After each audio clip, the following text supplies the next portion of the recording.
de Yucatán a partir de la Facultad de Ciencias Antropológicas y la Coordinación de Historia. Sean todas y todos bienvenidos. Hoy pues nos privilegia con su participación la doctora Laura Machuca Gallegos, una reconocida y prestigiosa historiadora que siempre está atenta y con la mejor disposición para colaborar con la Universidad Autónoma de Yucatán. Hoy pues toca disertar, toca exponer los puntos, ¿no?, que son nodales para efectos de la historia cultural. Entonces vamos a darle la palabra a la doctora Laura Machuca Gallegos con el tema historia cultural. Adelante, doctora.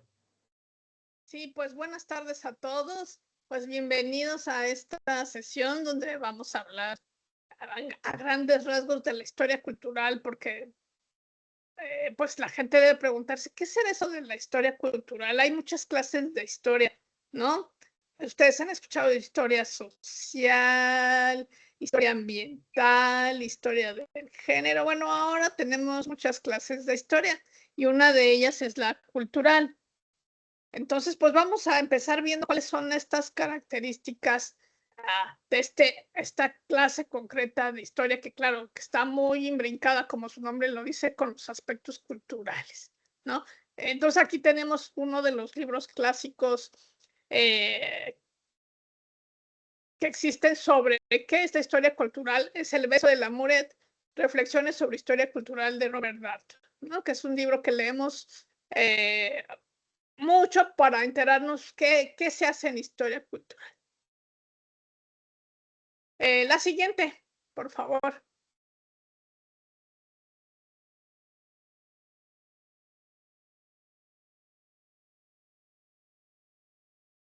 Ahí está. Bueno, uno de los autores más reconocidos es, otro de los autores muy reconocidos es Peter Burke, ¿no? Y Peter Burke le debemos varios libros sobre historia cultural. Y él pues nos responde a grandes rasgos, pues, ¿qué es la historia cultural? ¿No? Ya nos dice, es el común denominador de los historiadores culturales, podría describirse como la preocupación por lo simbólico y su interpretación, ¿no? Entonces ahí como que hay una característica. Conscientes o inconscientes, los símbolos se pueden encontrar por doquier, desde el arte hasta la vida cotidiana. Pero una aproximación al pasado en términos del simbolismo no es sino una aproximación, entre otras, ¿no? Entonces, por ejemplo, a mí me gusta mucho esto que dice aquí, dice una historia cultural de los pantalones, por ejemplo, diferiría de una historia económica del mismo asunto, al igual que una historia cultural del Parlamento diferiría de una historia política de la misma institución, ¿no? Entonces, ¿qué va a ser una historia cultural de los pantalones? Pues entonces va a irse a ver lo simbólico, ¿no? A ver por qué se usan los pantalones, cuándo se empezaron a usar, quién los usaba, de qué materiales se hacían, quién los empezó a usar, cuándo viene la revolución del género y las mujeres empiezan a usar pantalones, qué significa usar pantalones. Entonces, eso hará una historia cultural de los pantalones, pero no se crean, por ejemplo, un historiador tan famoso como el Hochman, que es ya murió, pero pues se le considera uno de los representantes más importantes de la historia social y económica. Él diría que pues lo mejor sería hacer una historia sociocultural de los pantalones, ¿no? Tener este lado simbólico y por el otro social, ¿no? Social y económico. A ver cuánto cuestan unos pantalones, cuánto valen, a qué público van dirigidos, ¿no? Entonces él nos diría que una historia mucho más global de los pantalones. Pero bueno, creo que va quedando claro entonces qué es lo que hace, se dirige la historia cultural, pero que esta historia cultural se combina con otras historias como la social y la económica. Eso no queda la menor duda. La siguiente, por favor. ¿De dónde viene esta historia cultural? Pues miren, esta historia cultural viene de una antecesora que se llamó la historia de las mentalidades. Y esta historia de las mentalidades, como pues varias de las corrientes, bueno, surgen en Francia. El término mentalité viene del francés y ya se le debe a un investigador que se llamó Lucien Lévy-Bruhl, ya que lo acuñó en la década de los 20. Pero mentality también se le debe al antropólogo Malinowski, que también ya en esta década de los 20, en 1913, introduce este término mentality, ¿no? Y entonces, ¿qué es esto de la historia de las mentalidades? Que les digo que es como el antecedente, es como la mamá de la historia. Porque estos sociólogos y estos antropólogos entonces ya se habían preocupado por las representaciones colectivas, las formas de pensamiento y los sistemas cognitivos de otras culturas. Y aquí nos ponen como ejemplo pues, a los sociólogos a Durkheim y al antropólogo Evan Pritchard, ¿no? Entonces, esta historia de las mentalidades llevaba implícita consigo representaciones, saber cómo la gente se representa, por ejemplo, la muerte, las formas de pensamiento, sistemas cognitivos. Esta es la historia de las mentalidades. La siguiente, por favor. También tenemos que, independiente de la historia de las mentalidades, también ya tenemos antecesores, los primeros pioneros que empezaron a hacer estudios culturales. Miren, tenemos a Jacob Burckhardt, que es un historiador del arte suizo, que vean cuando nació en 1818 y muere en 1897, o sea, es un historiador del siglo XIX, que ya es una historia diferente porque su libro se llama La cultura del Renacimiento en Italia. Y él, pues ya analizó las pautas culturales del periodo. ¿Y cuáles son esas pautas culturales? Bueno, pues entre ellas el humor, las fiestas, las costumbres. Claro que esto con una visión elitista, porque solo le interesaron las costumbres, las fiestas, las formas de vestir, pues de las élites. No les interesaban las clases populares, pero bueno, ya es un antecedente muy importante. La siguiente. Otro precursor interesantísimo fue Johann Huizinga, que en su libro El otoño de la Edad Media, que si se dan cuenta, también él escribe en la primera mitad del siglo XX, y en este libro, que también yo recomiendo mucho leer, miren, analizó las ideas, sueños, emociones, imágenes, actitudes colectivas, sentimientos y las formas de pensamiento del periodo que cubre el Ducado de Borgoña, o sea, desde mediados del siglo XIV hasta la mitad del siglo XVI, ¿no? Entonces, Burckhardt y Huizinga ya se consideran unos antecedentes importantes, unos pioneros en historia cultural, porque ya se dedicaron a estos aspectos culturales de la vida. La siguiente, por favor. También tenemos a los pioneros franceses. En 1900, y esto ya es primera mitad del siglo XX en Francia, en 1929, Marc Bloch y Lucien Febvre, que para quienes estudian historia son dos historiadores que se estudian muchísimo, ¿no? Ellos fundan la revista Análisis de Historia Económica y Social.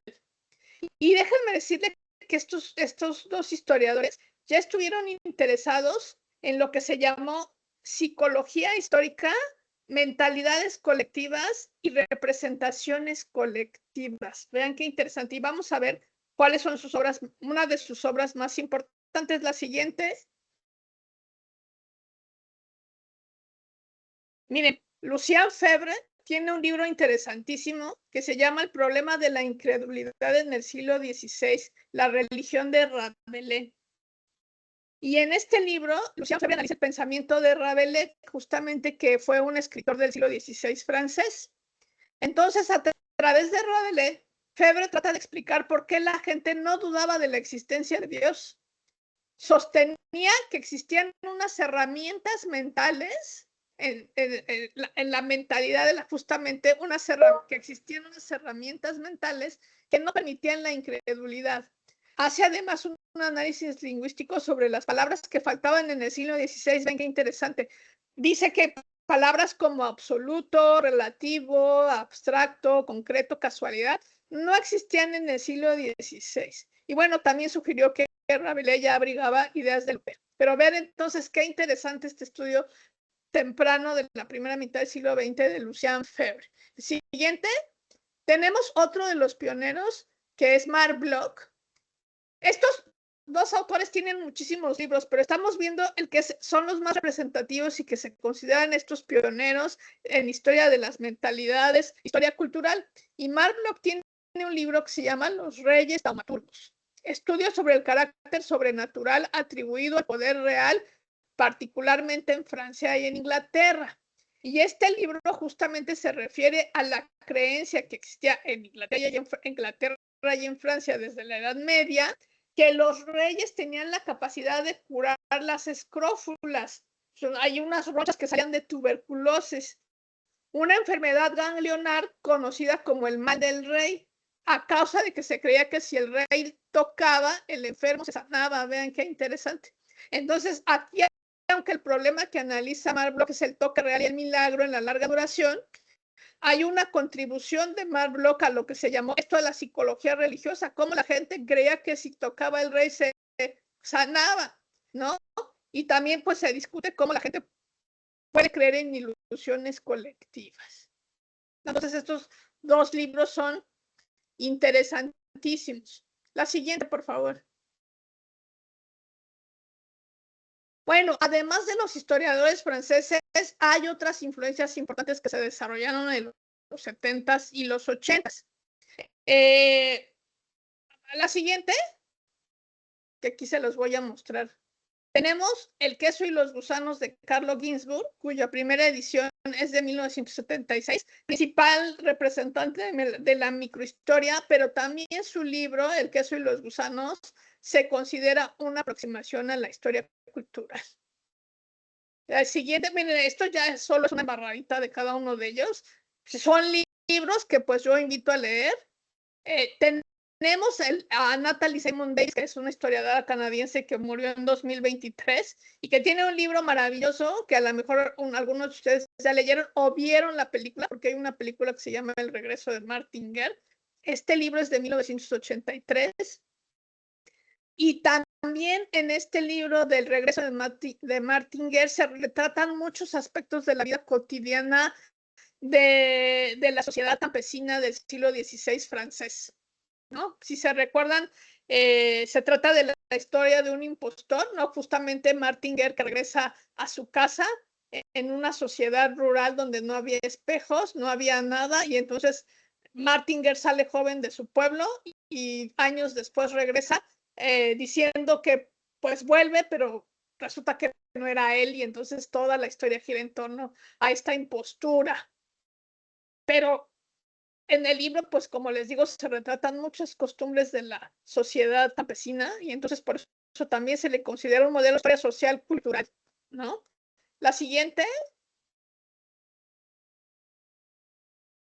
Bueno, otro de los libros importantísimos que sale en la década de los 80s y que van marcando este cambio justamente de historia de las mentalidades a historia cultural, pues es este libro de Robert Darnton, La gran matanza de gatos y otros episodios en la historia de la cultura francesa. Y justamente en este episodio de La gran matanza de gatos, pues Robert Darnton va a analizar el simbolismo que se tenía a los gatos en la sociedad francesa, en este caso del siglo XVII. En la siguiente, por favor. Y por último, tenemos un libro que es todo una reflexión sobre la nueva historia cultural, porque ¿qué sucedió? Sucedió que en la década de los 80s hubo una crisis de la historia, bueno, una crisis de la historia, y en esta crisis de la historia, pues también se empezó a cuestionar muchísimo la historia de las mentalidades. Ya vimos que hay todas estas historias que vimos, El queso y los gusanos de Carlo Ginzburg de los 70s, que fue toda una revolución histórica en la forma de cómo se veía la historia y cómo se escribía la historia. Y luego todos estos trabajos tan importantes de Natalie Simon Davis, de Robert Darnton y varios otros trabajos. También la escuela francesa entra en crisis, ¿no? Porque dicen, bueno, ¿qué estamos haciendo?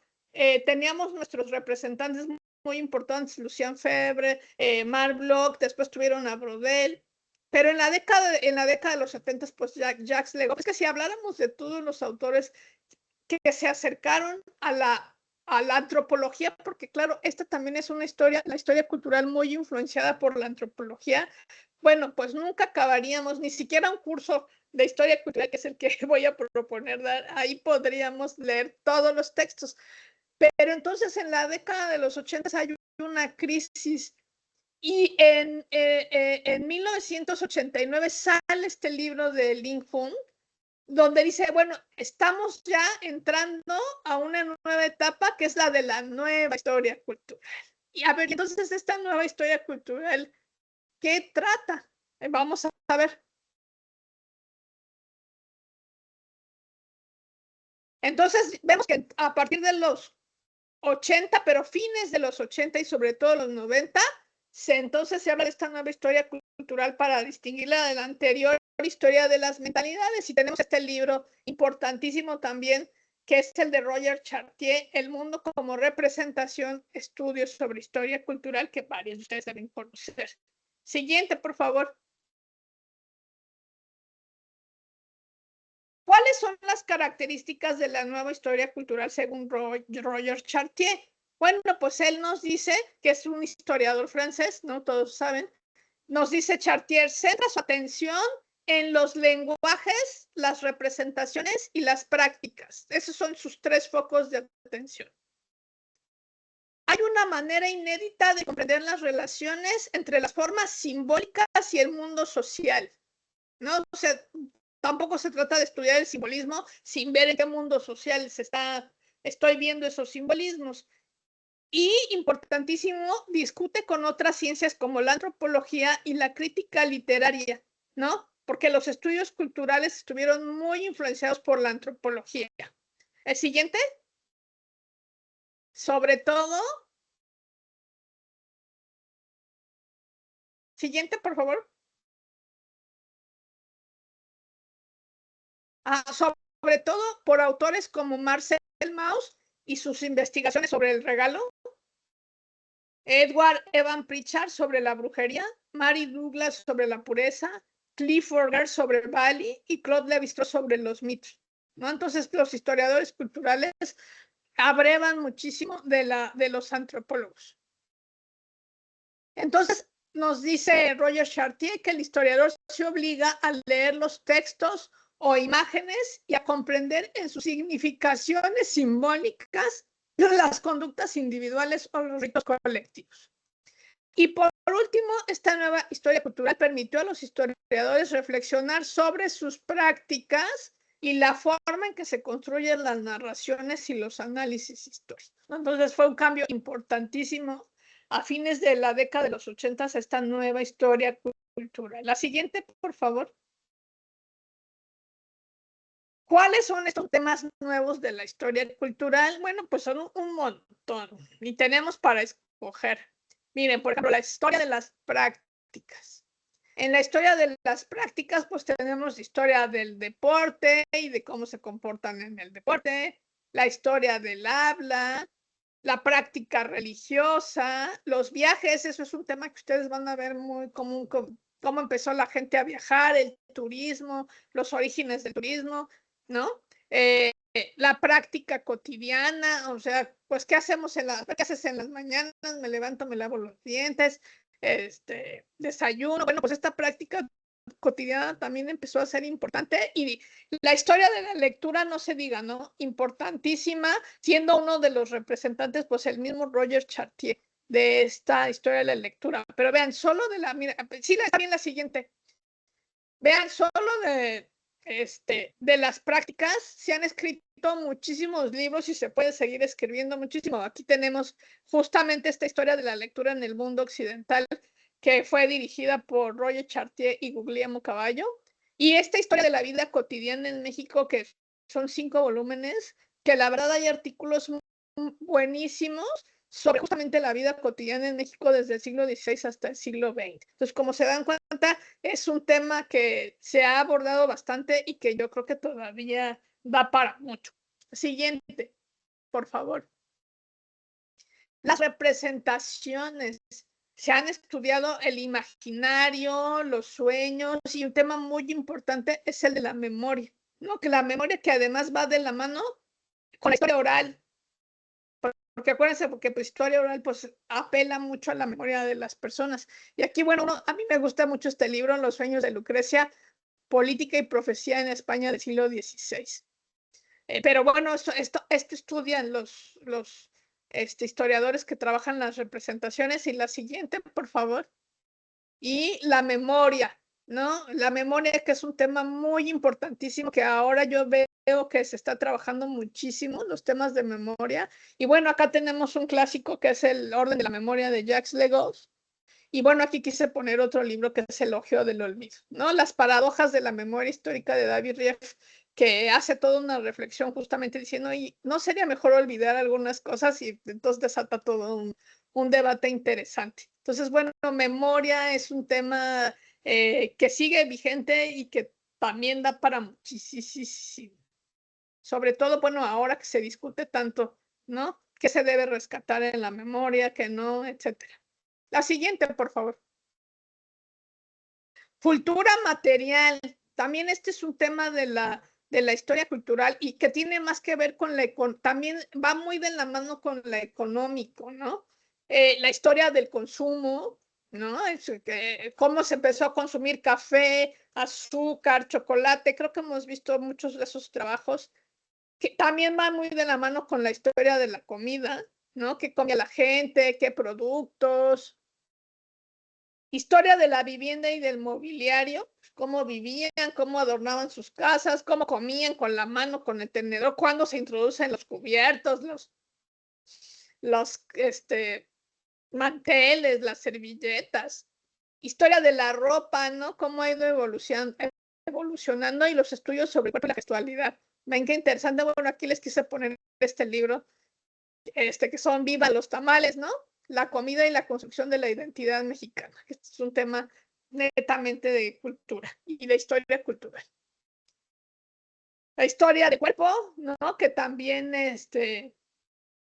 ahora he visto que también a los investigadores se dedican mucho a ver este papel del cuerpo que pues antes no se estudiaba, ¿no? Y acá, bueno, tenemos un libro clásico también dirigido por los investigadores franceses, que siempre están como muy al día en estos temas de historia cultural. Entonces, de historia del cuerpo, ¿no? Siguiente.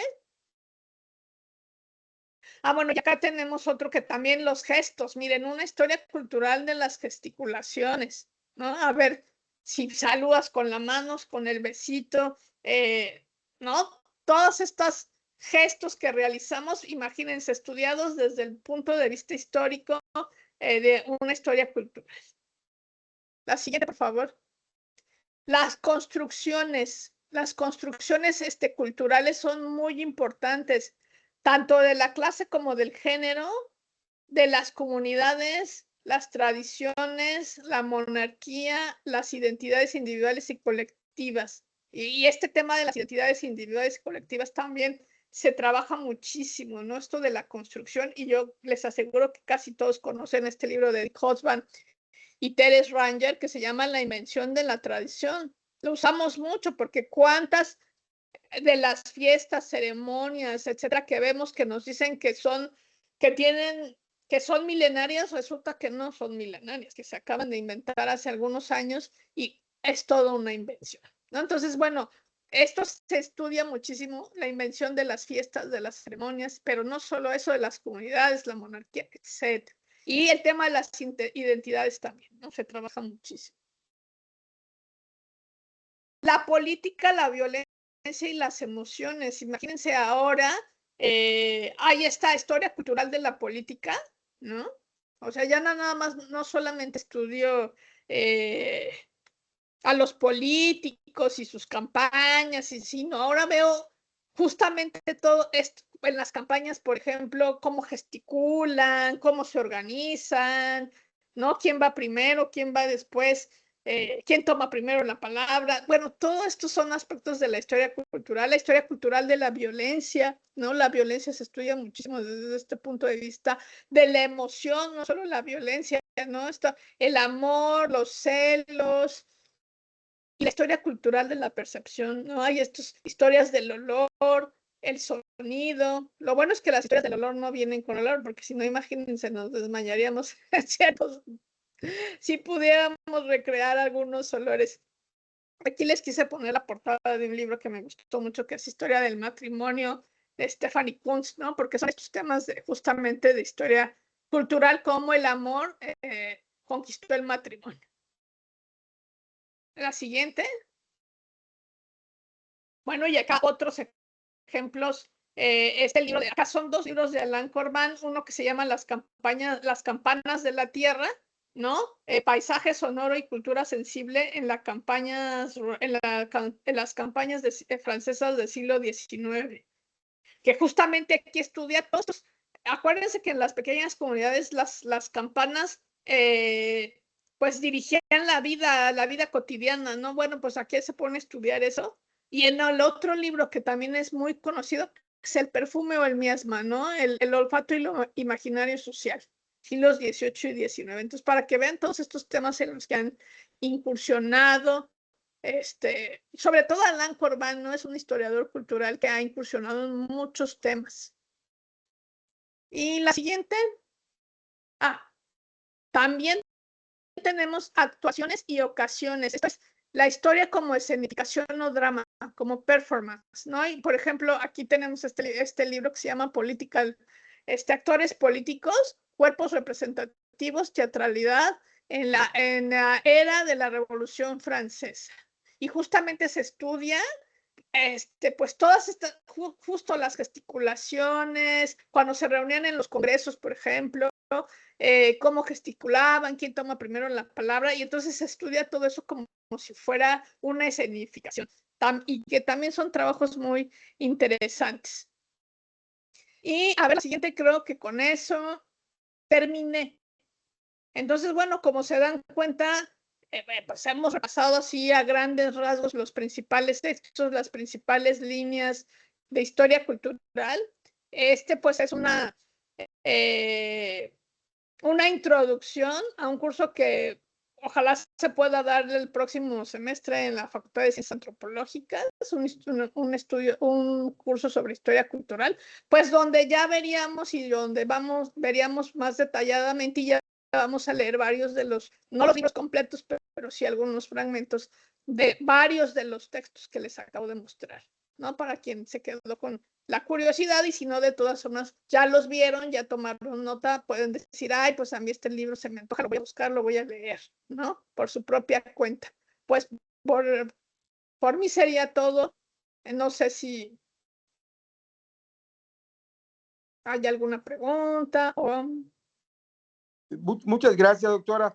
Mire, de acuerdo a ese recorrido puntual que nos acaba de hacer, permítame comentarle, preguntarle, ¿no?, sobre el caso de historiadores actualmente en formación que están procurando encontrar el tema y que a veces tienen la inquietud respecto en la historia cultural para apoyarse en cuestiones teóricas y metodológicas para atender un tema de historia cultural, ¿no?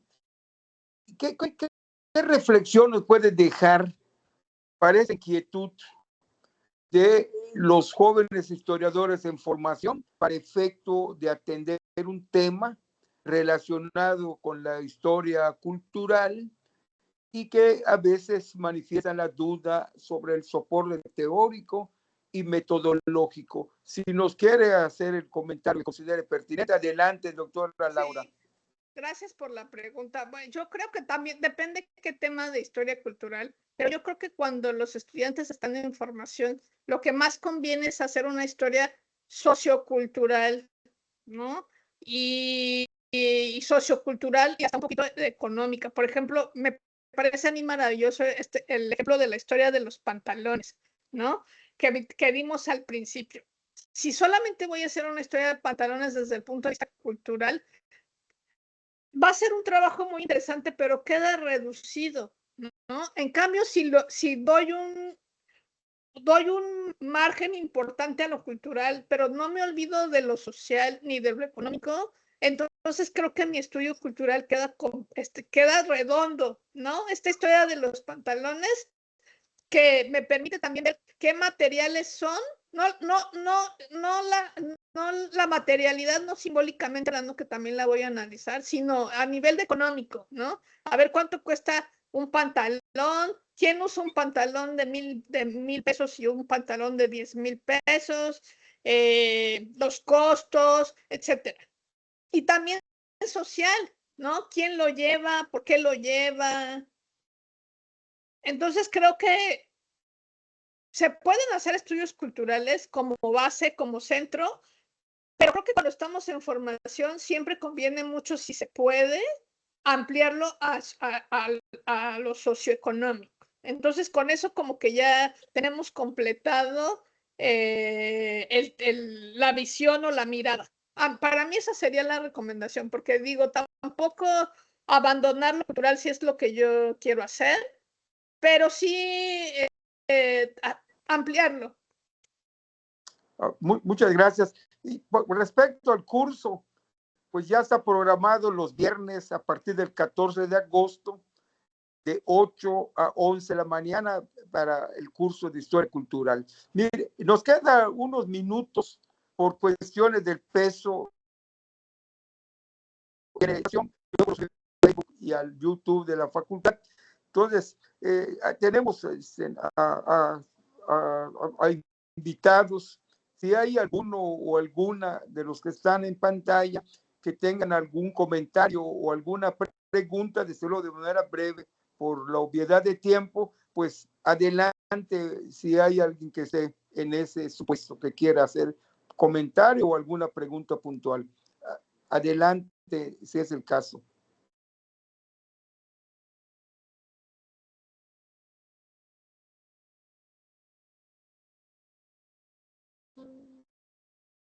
Bien, bien,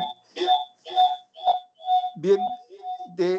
De no haber ninguna pregunta, pues nada más nos resta agradecerle, doctora Laura Machuca Gallegos, pues esa colaboradora de ese espíritu, y esperemos de verdad siga colaborando con la Universidad Autónoma de Yucatán, con la Facultad de Ciencias Antropológicas, y desde luego con el programa de historia de la propia universidad. Pues muchísimas gracias y espero, pues, y seguramente apostemos que sí va a tener estudiantes suficientes, de buen número, a partir del viernes 14 de agosto del presente año. Pues buenas tardes a todas, a todos. Muchas gracias de nuevo, doctora. Hasta luego. Muchas gracias a ustedes. Gracias. Y bueno, pues los esperamos en las clases de Historia Cultural. Buenas tardes. Gracias, buenas tardes.